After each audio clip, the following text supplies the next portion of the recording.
नमस्कार, अरुणाचल समाचार में आपका स्वागत है। मैं हूं गोरी शोभा। आइए बुलेटिन में सबसे पहले देखते हैं मुख्य समाचार।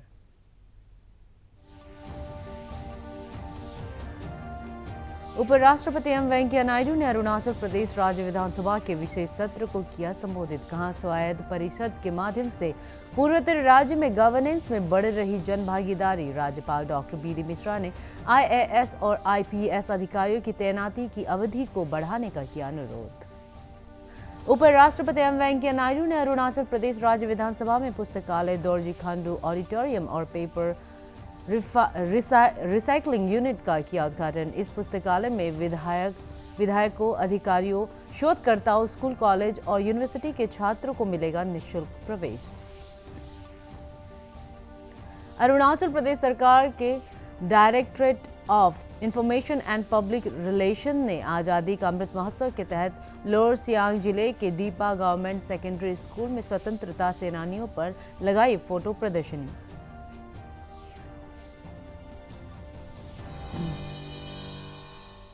उपराष्ट्रपति एम वेंकैया नायडू ने आज अरुणाचल प्रदेश राज्य विधानसभा के विशेष सत्र को संबोधित किया। इस अवसर पर राज्यपाल डॉक्टर बी.डी. मिश्रा, विधानसभा अध्यक्ष पी.डी. सोना, मुख्यमंत्री पेमा खांडू सहित राज्य विधानसभा के कई सदस्य मौजूद थे। अपने संबोधन में श्री नायडू ने कहा कि पूर्वोत्तर क्षेत्र की जनजातीय विविधता के मद्देनजर भारतीय संविधान में विशेष प्रावधान किए गए हैं और स्वायत्त परिषद के माध्यम से गवर्नेंस में जन भागीदारी बढ़ रही है। उपराष्ट्रपति ने आज़ादी के अमृत महोत्सव का उल्लेख करते हुए कहा कि संसद और राज्य विधानसभाओं को जन आकांक्षाओं के अनुरूप नए भारत के निर्माण के लिए सामाजिक और आर्थिक क्षेत्र की विकास परियोजनाओं को त्वरित गति से पूरा कराने के लिए महत्वपूर्ण भूमिकाओं का निर्वहन करना होगा। श्री नायडू ने प्रति व्यक्ति राष्ट्रीय आय की तुलना में अरुणाचल प्रदेश में प्रति व्यक्ति आय अधिक होने पर प्रसन्नता व्यक्त करते हुए अनेकता में एकता की भावना के साथ राज्य के विकास पर जोर दिया। इसको पूरा कर दिया और बाकी में भी तेजी से काम हो रहा है। इससे यहाँ के सामाजिक आर्थिक विकास में भी तेजी आई है। मुझे बताया गया कि ग्रीनफील्ड होलंगी हवाई अड्डा अगले साल अगस्त तक बन कर तैयार होगा। इस राज्य और यहाँ के निवासियों को प्रगति के पंख मिल जाएगा। इस तरह का बदलाव इस महत्वपूर्ण सीमावर्ती प्रदेश और पूरे पूर्वोत्तर क्षेत्र में हो रही नई प्रगति और विकास को दिखाता है। अतः मैं अपने संबोधन का विषय भी इसी संदर्भ के अनुरूप रखूँगा। NER में NER जिसका अर्थ है new era of resurgence in north east region. Resurgence का अभिप्राय नया उत्साह जगा के और क्षेत्र का विकास को बढ़ावा देने से है। इस क्षेत्र के बदलाव के लिए, विकास के लिए किए जा रहे कामों में नया रुचि, नया स्फूर्ति के संकेत साफ दिखते हैं। आई Indeed deem it an honor to meet and address you all in this temple of democracy of the beautiful state of Arunachal Pradesh. I thank the Honorable Speaker, Honorable Chief Minister and all members for according me this rare honor. I am also delighted that I have been given the privilege of inaugurating Arunachal Pradesh Legislative Assembly Library, which I am going to do, paper recycling unit and the auditorium. These are certainly very valuable additions to this impressive assembly building. I must tell you, honorable members, I am really impressed by the architecture of this assembly. I appreciate the sincere effort you all have been making to build on your inherent strength. You can contribute to nation building like no other state can. You have the potential to become the fruit basket of India due to its natural resources and endowments. It can become a global tourism destination because of its enhancing landscape. It can become a sustainable powerhouse of country of its 58,000 megawatt hydropower potential is utilized.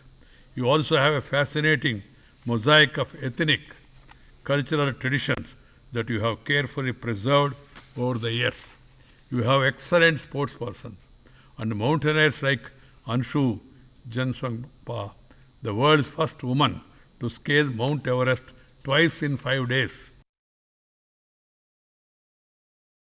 उपराष्ट्रपति M Venkaiah Naidu ने कहा है कि अरुणाचल प्रदेश भारत का अभिन्न अंग है और राष्ट्रीय संप्रभुता के साथ किसी तरह का समझौता नहीं किया जाएगा। अरुणाचल प्रदेश विधानसभा के विशेष सत्र को संबोधित करते हुए श्री नायडू ने राज्य के बीच सीमा को लेकर चल रहे विवादों का सौहार्दपूर्ण समाधान निकालने, घुसपैठ और हिंसा को जड़ से समाप्त करने का आह्वान किया। India, we believe in सर्वे जना सुखिनो भवन्तु, वसुधैक कुटुम्बकम. India is one of the ancient civilizations. Ancient. Even Roman, Athens, Greek. Where are those civilizations as are now? Our civilization is still thriving, moving because of the vibrancy, the way our forefathers have lived, the standards they have maintained, the principles they have followed. They should be the guiding principles. We never attacked our country. All Tam, Dick and Harry, other small countries came and attacked us, ruled us, ruined us also. They are making India as a colony. But we don't believe in colonialism. We don't believe in expansion. That is the greatness of this country. Whoever may be in power, India never attacked any country. Whatever we do is only in self-defense. This has to be kept in mind. And this is our strength. And we believe in total unity and integrity of the country. Arunachal Pradesh to Andhra Pradesh, Kashmir to Kanyakumari. Every inch of India is part of this country, great country, India, that is Bharat. There is no question of compromise on that. राज्य विधानसभा के विशेष सत्र को राज्यपाल doctor BD Mishra, विधानसभा अध्यक्ष पासांग दोरजी सोना, मुख्यमंत्री पेमा खांडू ने भी संबोधित किया। राज्यपाल ने केंद्र सरकार से प्रदेश के विकास को ध्यान में रखते हुए सीनियर रैंक के IAS और IPS अधिकारियों की पोस्टिंग 3 से 4 साल के लिए करने और जूनियर रैंक के अधिकारियों की तैनाती न्यूनतम 5 वर्ष के लिए करने का आग्रह किया। मुख्यमंत्री पेमा खांडू ने कहा कि राज्य सरकार ने डिजिटल अरुणाचल मिशन के तहत ई-ऑफिस और ई-प्रगति की शुरुआत की है। And IPS officers in our state is just of 2 years, and mostly the officers coming on 2 years tenure spend more energy to move out of Arunachal Pradesh dot on the day they finish 2 years. My Honorable Chief Minister, Shri Pema Khandu ji, is now requesting that the tenure of IAS and IPS officers in the senior rank be increased to minimum 3 to 4 years, and for junior rank, IAS and IPS officers to minimum 5 years. All this, sir, is required in the larger context of the development of the state and also in sincere context of public interest as well. As you inaugurate the Library of Arunachal Assembly, it will yet another step in our endeavor to provide our legislators with requisite inputs to enrich the debates and discussion in the House. This library is our modest attempt to serve the information needs of the members, which we will expand and enrich by collecting a wide range of books, periodicals, reports, debates, and other published material from various sources.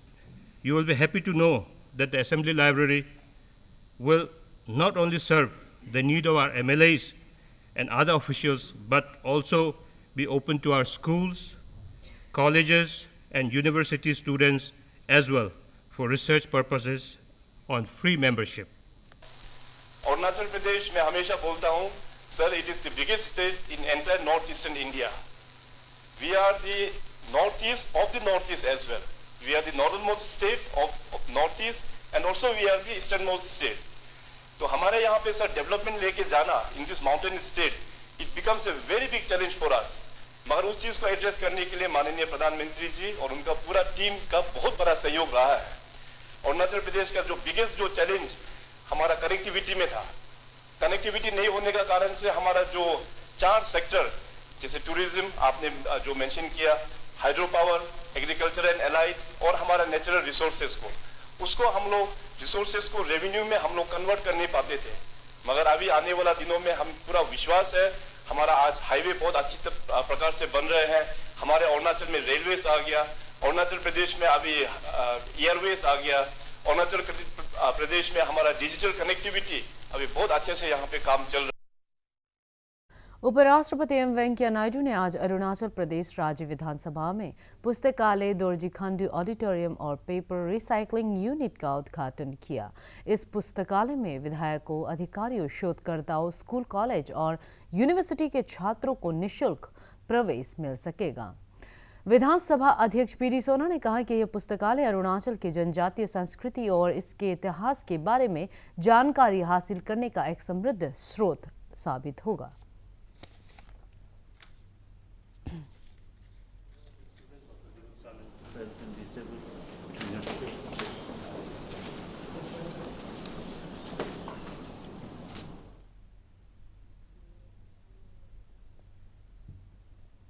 उपराष्ट्रपति M Venkaiah Naidu ने शुक्रवार की शाम राजभवन ईटानगर में शिक्षा, साहित्य, खेल, पर्वतारोहण सहित कई अन्य क्षेत्रों में महत्वपूर्ण उपलब्धि हासिल करने वाले अचीवर्स से संवाद किया और उन्हें सम्मानित किया।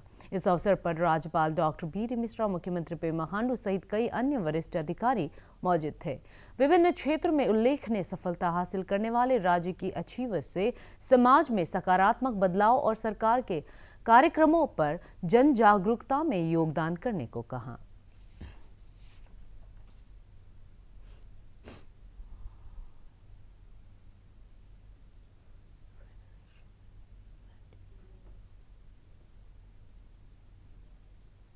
भारत और डेनमार्क ने आपसी सहयोग बढ़ाने के 4 समझौतों पर आज हस्ताक्षर किए। प्रधानमंत्री नरेंद्र मोदी ने डेनमार्क प्रधानमंत्री मैटी फ्रेडरिक्सन ने आज नई दिल्ली में हुई द्विपक्षीय वार्ता के बाद इन समझौते पर हस्ताक्षर हुए।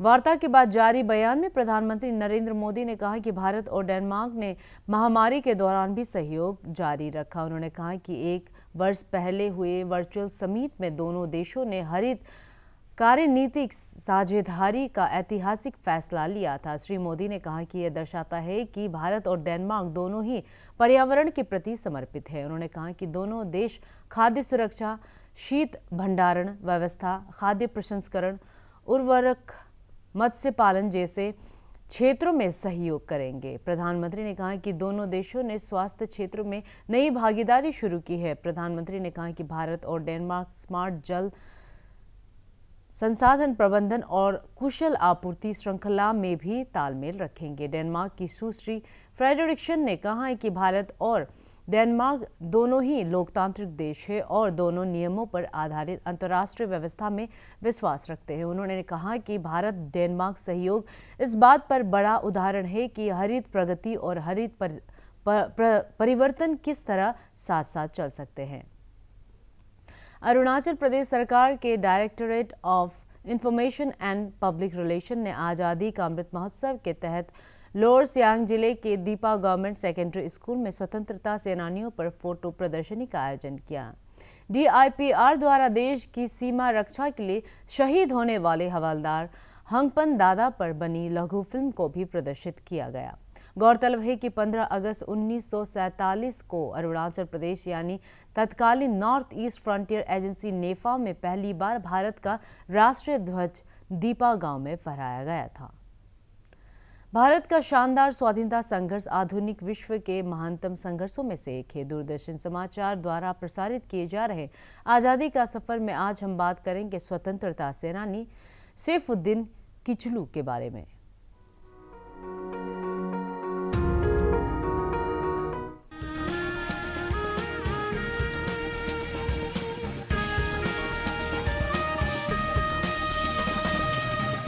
नौ अक्टूबर महान स्वतंत्रता सेनानी सैफुद्दीन किचलू की पुण्यतिथि है। वो 1919 के कठोर रॉलेट एक्ट के विरोध में जलियांवाला बाग प्रदर्शन के नायक थे। डॉक्टर किचलू नौजवान भारत सभा के संस्थापक सदस्य थे, जिसने हजारों विद्यार्थियों और युवा भारतीयों को राष्ट्रीय आंदोलन के लिए प्रेरित किया। डॉक्टर किचलू का जन्म 15 जनवरी 1888 को कश्मीरी परिवार में हुआ था, जो कि अमृतसर में बस गया था। कुशाग्र बुद्धि किचलू ने लंदन की कैम्ब्रिज यूनिवर्सिटी से स्नातक तक पढ़ाई की और जर्मनी से पीएचडी पूरी की। वो कैम्ब्रिज के दिनों से ही क्रांतिकारी विचारों के प्रति आकर्षित होने लगे थे और मजलिस में सक्रिय रूप से भाग लेने लगे थे। मजलिस भारतीय छात्रों की एक सोसाइटी थी जो भारत की औपनिवेशिक दुर्दशा पर चर्चा करती थी। इन सभाओं के कारण ही उनकी मुलाकात जवाहरलाल नेहरू से हुई।